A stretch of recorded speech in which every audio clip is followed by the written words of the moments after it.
Мен Самат Толукбай, улуу көчмөндөрдүн жашоосун изилдөөчү журналистмин. Жана алардын урпагымын.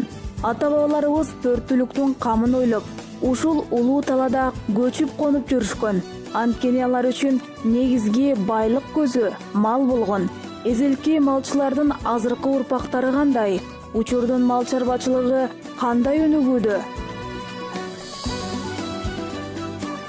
The School of Nomads өткөндү изилдөө менен бүгүнкү жашоону түзүү, ал аркылуу жаркын келечекти куруу. Бүгүнкү көрсөтүүдө төө багуу көчмөндөрдүн байыркы өнөрү, төөнүн сүтүнөн жасалган бал каймак, төө сүтүнүн дарылык касиеттери.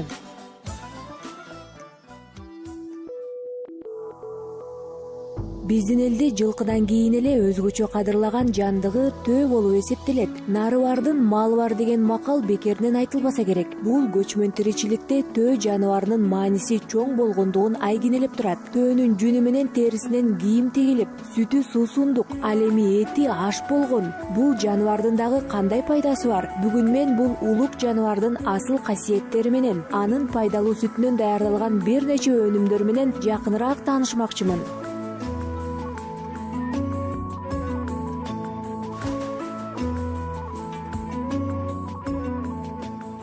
Бул жаныбарлар чөлдү жана ээн талаада жашоого ыңгайлашкан. Ушул себептен Казакстандын талааларында бул жаныбарды багып өстүрүү кыйынчылык жаратпайт. Төөнү эл ичинде талаанын кемеси деп атап келишкен.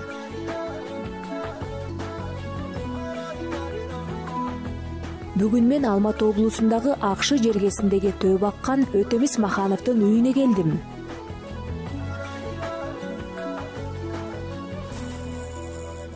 Саламатсыздарбы? Апа, иштериңиз жакшыбы? Ассаламу алейкум, ата. Алейкум салам, балам. Менин атым Самат болот. Мен биздин элдин салттуу мал чарбачылыгын изилдеп жүрөм. Бүгүн сиздердин чарбаңарга атайын төө багууну үйрөнүп, андан алынган түрдүү азыктар менен жакындан таанышып, даам татып, бир күн жардамчы болоюн деп келип отурам. Сүтүнөн башка, шубатынан башка, кымыранынан башка, одан да башка нече түрлүү өнүмдери бар экен. Солардын баардыгы менен таанышайын деп, бир күн сиздерге көмөкчү болайын деп. Ата, мага баардыгын көрсөтүп үйрөтөсүзбү? Кош келиптирсиң. Алыс жолдон келдиң. Биринчи мына бул суусундукту ичип, дем алып ал, балам. Андан кийин шашпай баардыгын үйрөтөм. Төөнүн сүтүнөн кандай азыктар жасалат, баарын көрсөтүп берем. Жакшы сунуш экен. Абдан суусап келдим эле. Бул кымыран деген суусун. Иче кой, балам. Өтө даамдуу экен. Суусунум канып калды, ата. Эми жумушка киришелик. Эмнеден баштайбыз? Жумушка киришсек, неден баштайбыз? Ал энди биринчи балам. Биринчи төөнү саагандан баштайлы. Андан кийин кандай чөп жем беребиз көрсөтөм. Бул жаныбарды кантип багуу керектигинин сырларын айтып берем. Бана бакканын, баптаганын көрсөтөм. О, жакшы болот. Анда ишке киришелик. Ооба, жүрү, балам. Рахмат, апа. Жакшы. Өтемис атанын 200дөн ашык саан төөсү бар. Ал бала кезинен мал багып өскөндүктөн мунун сырын жакшы өздөштүргөн. Бүгүнкү күндө мал багууну өз кесибине айландыруу менен төө багып, бээ байлап, жергиликтүү калкты шубат, кымыз, суусундуктары менен камсыздап келет.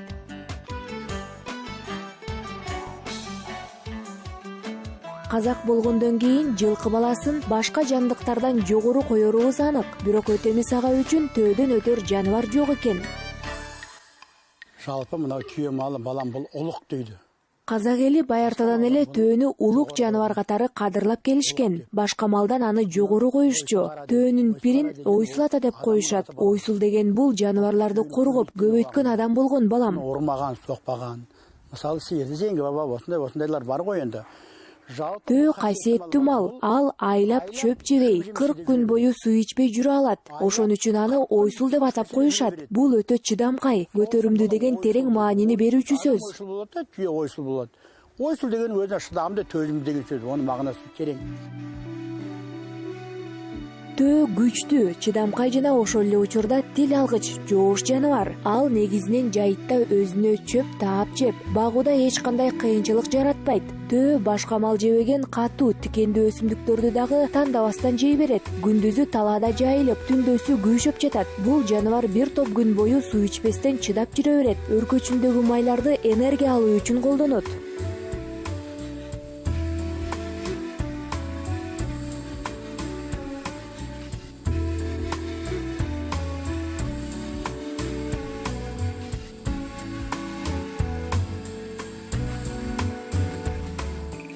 Мен баягыда естибедим. Мынау СССРдин убагында уран шахталарында иштеген жумушчулар төөнүн сүтүн ичип, этин жеп жана анын жүнүнөн жасалган кийимдерди кийишчү деп укканым бар. Ошол жерде иштегендерди Москвага изилдөөгө алып барышканда эч кандай нурланууга кабылбаганы аныкталган. Бул төөнүн касиетинин айкын мисалы деп айтсак болот. Байыртадан бери эле көчмөн элде төө өзгөчө орунду ээлеп келген. Ал эми казактар мына ошол көчмөндөрдүн урпактары болгондуктан ал биз үчүн ыйык жаныбар катары саналат. көшпенді қазақтың бізде есі мына енді ұрпағымыз ғой балам. Бұның орны бөлек балам. Казакстанда бир өргөчтүү жана эки өргөчтүү төөлөрдү багышат. Төөнүн ургачысы инген, ал эми эркегин бура деп аташат. Бир өргөчтүү төөлөр ысык аба ырайына чыдамдуу келип, суукка ыңгайлашкан эмес. Эки өргөчтүүлөр болсо жайкысын ысык жана кургак, кышында аяздуу климатка жакшы туруштук беришет.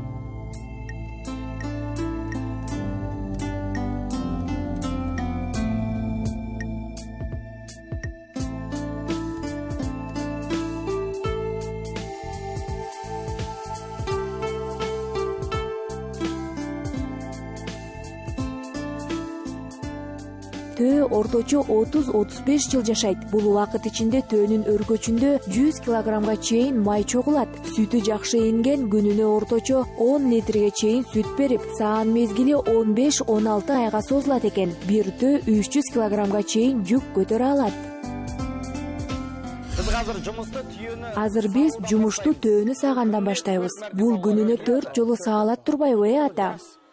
Ооба, 4 ирет сайбыз. Булар жаңы ботологон төөлөр. Жалган Куран айында эле туулушкан ботолор көбүрөөк сүткө муктаж. Ошондо кандай сайсыздар? Тартиби кандай? Төөнүн эмчеги уйдукуна окшош 4 болот. Негизи бир төөнү эки жагынан 2 киши сайт. Азыр ботону бир жагынан эмизип коебуз дагы, экинчи жагынан бир эле саанчы сайт. Кийинки айдан тартып 2 саанчыга өтөт. Кәдеше буну бир жагын эмизип коебуз да, бирок саанчы сабады адеше.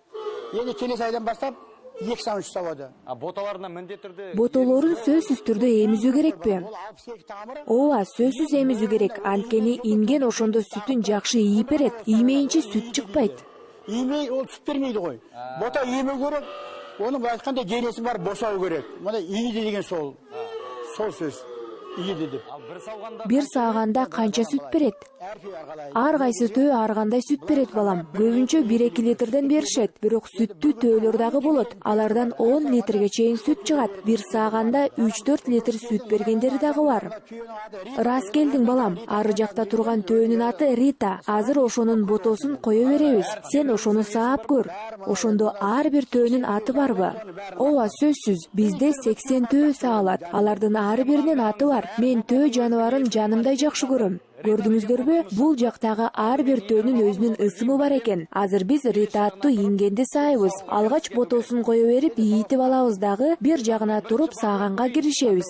Сен дагы сайсыңбы? Азыр мен биринчи кантип сааш керек экенин карап үйрөнүп алайын. Андан кийин ингенди саап көрөйүн.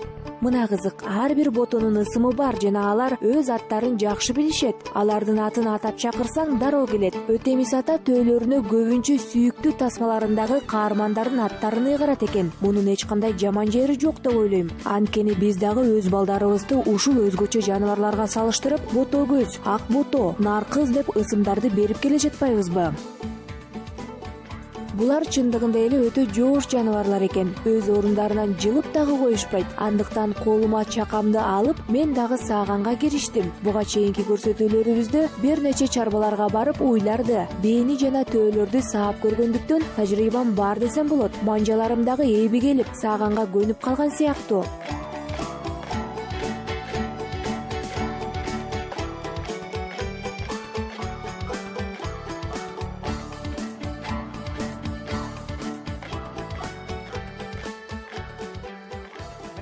Мына 2 литрдей сүт чыкты. Биринчи төөнү саап бүттүм. Эми кийинкилерине кезек келди. Төө саган андай деле кыйын жумуш эмес сыяктуу. Азыр мына бул чаканы толтурууга аракет кылам.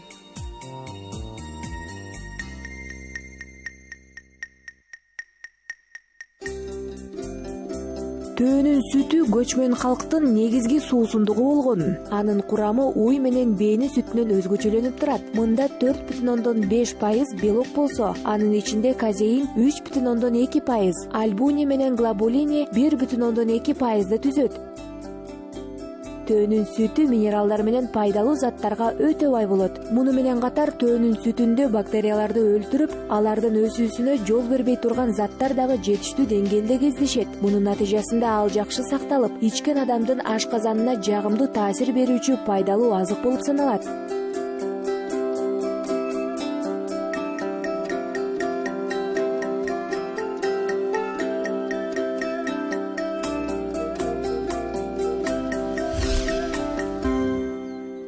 Түйөлөрүмүздү толуктай сабып бүткөндөн кийин боталардын Төөлөрүбүздү саап бүткөндөн кийин ботолордун алдына сөзсүз түрдө жем чөп салышыбыз керек экен. Азыр мен алардын алдына улпак салам.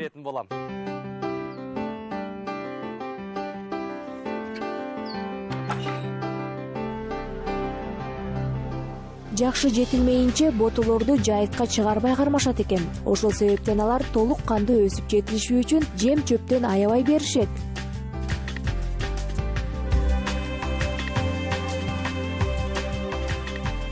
Мен акырды толтуруп ботолорду чакырдым, бирок алар тамакка ашыгышкан деле жок. Анткени бир аз мурда эле энелерин эмип алышпадыбы? Азырынча кардылары ток. Бир аздан кийин жей башташса керек. Мен болсо чөптөрдү салганга киришейин.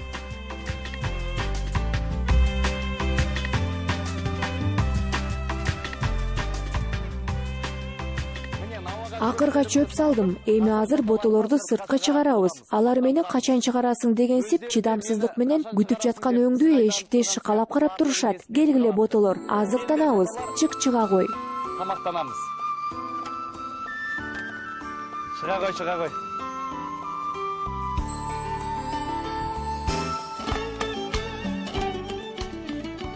Жемге карашпаса дагы чөптү бардыгы талашып жеп жатышат. Мүмкүн буларды дагы жайытка чыгарууга мезгил келген чыгар. Эмнеси болсо дагы алар мен салган чөптү жеп жатышканына абдан кубанычтамын.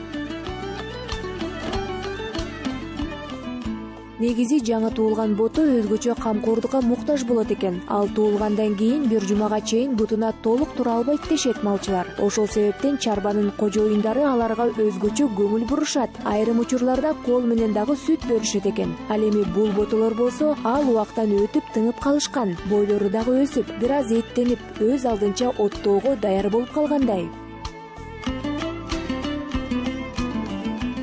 Ботолорум шашпай чөп жей беришсин. Ал эми мен болсо сааган сүтүмдү апаларга алып барып, алардан кандай азыктарды даярдоого болорун үйрөнөйүн.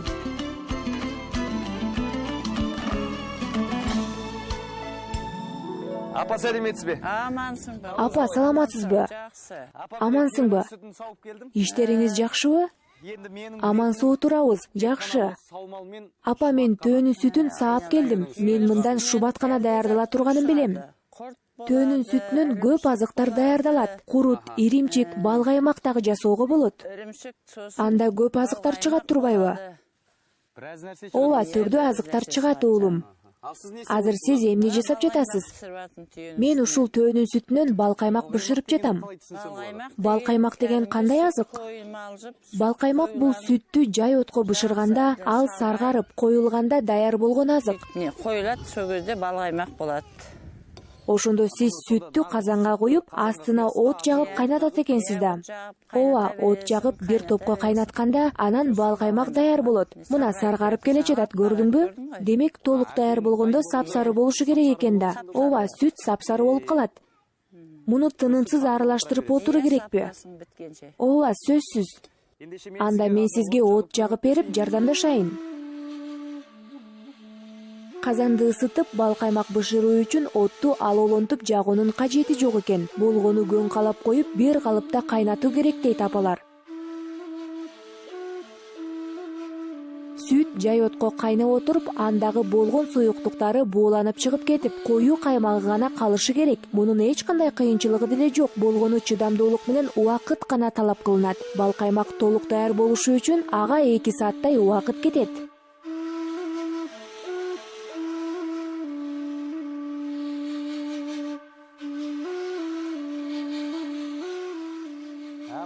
Мына апа от жанып жатат. Ой, рахмат уулум. Мен аралаштырып көрсөм болобу, апа? Кел, аралаштыра кой. Ушундай аралаштыра беремби? Ооба, аралаштыра бер. Ошондо сүт түбүнө жабышып калбашы керек да, Ооба, бирок баары бир аз жабышып калат. Ал эч нерсе деле болбойт. Мындай даамды жасаганды кайдан үйрөндүңүз эле, апа? Муну ата-энем үйрөтүшкөн. Казак эли баяртадан эле ушундай даамдарды жасап, жеп келишкен да. Казак не істеген? Осындай мен күн көрген. Ата-энеңиз дагы төө багышчу беле? Түйе баккан. Ооба, алар дагы төө багышчу. Демек, бала кезиңизден эле төө көрүп чоңойгон экенсиз да. Ооба, бала кезимден эле көрүп өскөм. Кайнап жаткан сүт ташып кетпеши үчүн аны тынымсыз аралаштыруу керек экен. Бал каймакты ата-бабаларыбыз дал ушундай ыкма менен кайнатып бышырышчу. Азыркы күндө заманбап кожойкелер ага ар түрдүү кошулмаларды кошуп жасашат. Мисалы, бир жумурткага бир аз кант кошуп, чалып, кайнап жаткан каймакка аз-аздан куюп аралаштырылат. Муну каймак коюу болсун үчүн кошушат экен. Биз болсо азыр эч нерсе кошпостон байыркы ыкма менен бышырып жатабыз. Апалардын айтымында таза сүттөн жакшы бышырылган бал каймактын өзүнүн өзгөчө даамы болот. Буюрса азыр андан даам татып көрөбүз.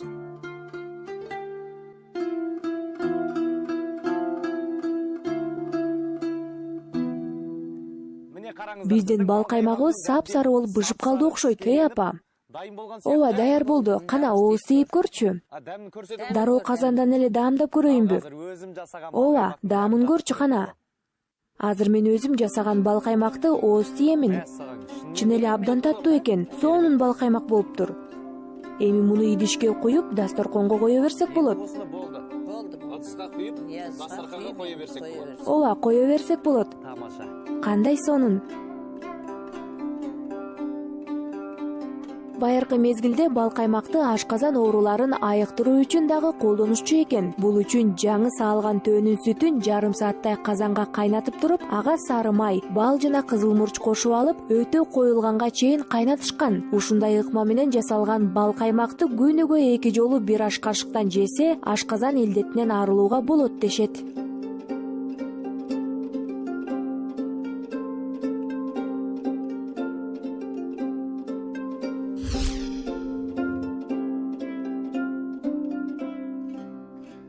Апа, мен бал каймак жасаганды үйрөнүп калдым окшойт. Эми сизге жардамга келдим. Мен шубаттан курут жасап жатам. Төөнүн сүтүнөн дагы кадимки эле кургатылган курут жасаса болобу? Ооба, мындай курут ачыган шубаттан даярдалат. Апа, ал кандай жасалат? Чоң казанга куюп алып, от жагып кайнатабыз. Кайнап чыкканда анын сары суусун бөлөк, каймагы бөлөк болуп бөлүнүп калат. Ошондо анын суусу агып кетсин үчүн атайын капка куюп алабыз. Суусунун баары агып бүткөндө мындай коюусу калат. Ага туз кошуп анан курут даярдалат. Уйдун сүтүнөн дагы курут ушундай ыкма менен жасалат эмеспи? Ооба, уйдун сүтүнөн дагы ушундай жасалат. Анда мен сизге жардам берейин, апа. Негизи курут жасаганды билем, бирок төөнүн сүтүнөн курут жасаганды биринчи жолу көрүп жатам. Төөнүн сүтүнөн ушунча көп даам жасаларына таң калып отурам. Алып жасай берсем болобу? Ооба, ала бер. Элибиз баяртадан курутту койдун, эчкинин, уйдун жана төөнүн сүтүнөн жасашчу экен. Бардыгынын жасоо ыкмасы бирдей. Анын ичинен төөнүн сүтүнөн даярдалган курут ден соолукка эң пайдалуу болуп саналат. Окумуштуулардын айтымында куруттун пайдасы сүзмөгө караганда алда канча жогору.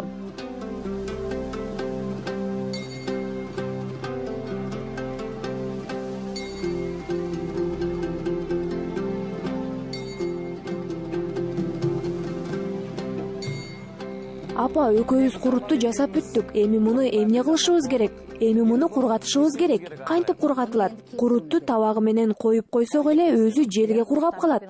Желге кургагандан кийин курут даяр болот. Башка эч нерсе кылуунун кереги жокпу? Башка эч нерсе кылуунун зарылчылыгы жок.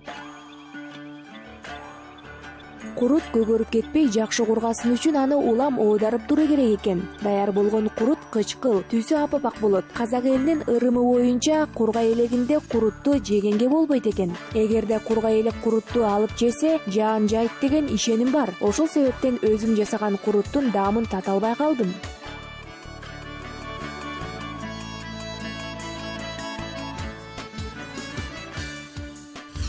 Көп жылдардан бери төө багып жүрүп, Өтемис ата бул жаныбардын сүтүнүн пайдалуу касиеттерин жакшы билгенден кийин чарбасында атайын бул суусундук менен эмдөөчү үй дагы салган экен. Окумуштуулар дагы төөнү сүтүнүн дарылык касиеттерин тастыктап келишет. Ал боор жана ашказан ооруларын дарылоодо жакшы натыйжа берип, жалпы организмдин илдеттерге туруштук берүүсүн жогорулатат. Орто кылымдагы белгилүү дарыгер Авиценна адам баласына пайдалуу баардык заттарды чөлдөн табууга болот деп жазган. Ал эми төө дал ошол чөлдө өскөн өсүмдүктөр менен тамактанаары белгилүү.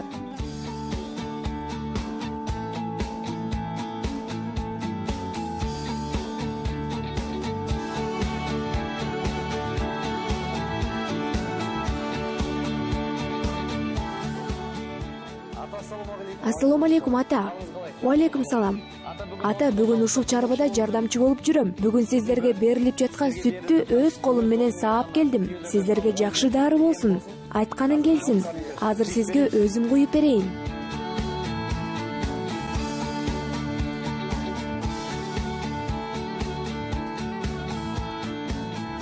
Ата, сиз буну кандай дертке кабылдап жатсыз?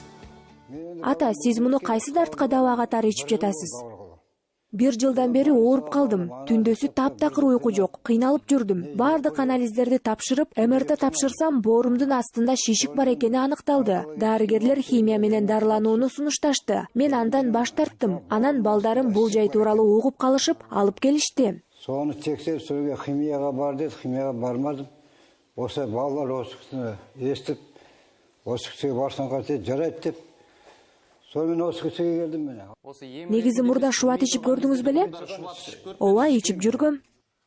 Дарылангандан баштап анын касиети сизге жардам берип жатабы? Ооба, мунун дарылык касиети дароо эле сезилди. Жанагы шишигим акырындан тарай баштады. Кудайга шүгүр, өзүмдү жакшы сезип калдым. Табай енді. Денсаулык жакшырап келет. Байыркы мезгилде табыптар төө сүтүнүн дарылык касиеттерин жакшы билишип, аны түрдүү дарттардан айыктырууда пайдаланышкан. Бул суусундуктун курамында кальций, темир, магний сыяктуу бир катар микроэлементтер жана фосфор менен күкүрт бар. Бул жерде дарылангандар күнүнө 4 маал жаңы саалган төө сүтүн жылуу кезинде ичишет экен.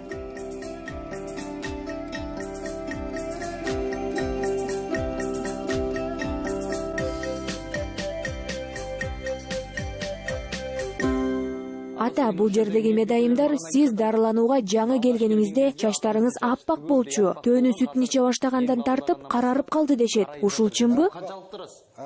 Ооба, чачтарым апапак эле. Бул жерде 1 ай жатып дарыланып үйгө барсам, уулум ата чачтарыңыз карарып калыптыр дейт. Чын эле карасам, арт жагынын бардыгы карарып калыптыр.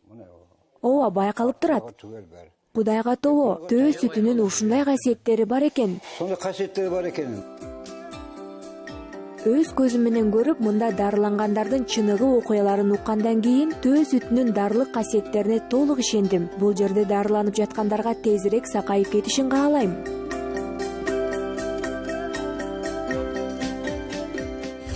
Өтемис ата, бүгүн эртеден кечке чейин сиздердин жаныңыздарда жүрүп, көп нерсени үйрөндүм. Касиеттүү төө жаныбары менен жакындан тааныштым. Анын сүтү жүздөгөн ооруларга дары экенине дагы күбө болуп отурам. Бир топ адамдарды олуттуу илдеттерден дарылап айыктырып жаткан экенсиздер. Ишиңиздерге ийгилик каалайм. Аман болуңуздар ата. Сиздерден көп нерсени үйрөнүшүм керек экен. Буюрса сиздерге дагы келип кетем. Сиздерден энди үйрөнөтүнүм көп экен, әлде буйртса келе жатар. Рахмат, өзүң төөнү саап, көп нерсени өз көзүң менен көрүп, үйрөндүң балам. Ар качан жолуң шыдыр болсун. Жакшы балам, ал эми. Аман болуңуздар. Чоң рахмат, аман болуңуздар. Буюрса сиздерге дагы келем ата. артка кайтып бара жатып жана өзүм сааган төөлөрүм жайылып жүргөнүн көрдүм. Чындыгында эле булар келишимдүү, күчтүү, өзгөчө жаныбарлар экен. Кичине кезимде чоң энем чекемден жыттап, нар бол уулум деп тилечүп эле. Ал сөздүн маанисин эми түшүнүп отурам. Башка жаныбарларга караганда төөнүн тулку бою бийик, пайдасы зор болгондуктан энем мени дагы ушулардай мартабасы бийик жана эл жерине пайдасы тийген эр азамат болсун деп тилек кылса керек. Бардыгыбыз нар бололук, бар бололук.